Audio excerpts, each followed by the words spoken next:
You've got a really poorly performing workplace pension. What do you do? Well, I've had a question from somebody with exactly that scenario where I'd given them some information last year. And so the first thing they did is they asked their employer, look, if I put this into a SIP, will you continue my employer contribution of 3%? The employer said no. So the individual said, okay, that's fine. Tell me what I can invest in and keep it with you. So the employer said, well, you've got to keep it into a Scottish Widows pension. You can only pick from the fund series, in this case, CS8.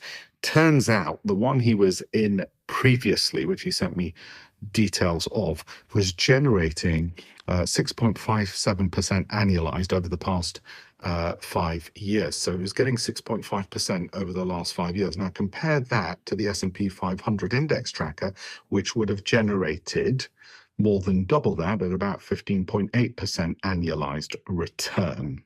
Okay, before I tell you what he did put it into going forward.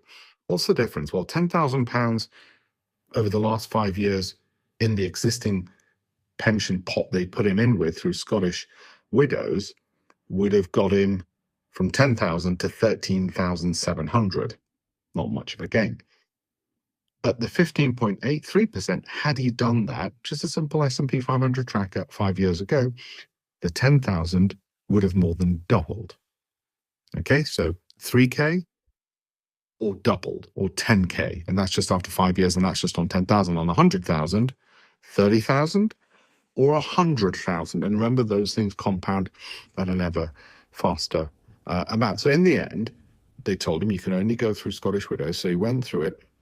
He's gone for their North American equity fund. Now, its performance, and here's the interesting thing, whilst over the last 5 years is a cumulative 87%, annualized comes in at about 13%, not the 15% of the S&P 500 tracker, but not too bad.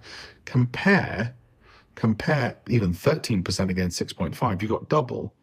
So there are options within an employer workplace pension, if you're handcuffed into it, of at least switching to a different series of funds. Of course, I gave him the warnings and caveats. If you're geographically concentrated and there's a pullback, you might want to consider balancing that up with what I've put in here is broader funds which allow you to be more hands-off. You want it to be particularly hands-off. Now, this is all for information. It's not individual financial advice. I explained to him it's for education, and he'd done a lot of the work himself. But thankfully, after my first communication with him a year ago, where he was pushing forward with them to say, look, this is no good. Can I do a SIP? What else can I do?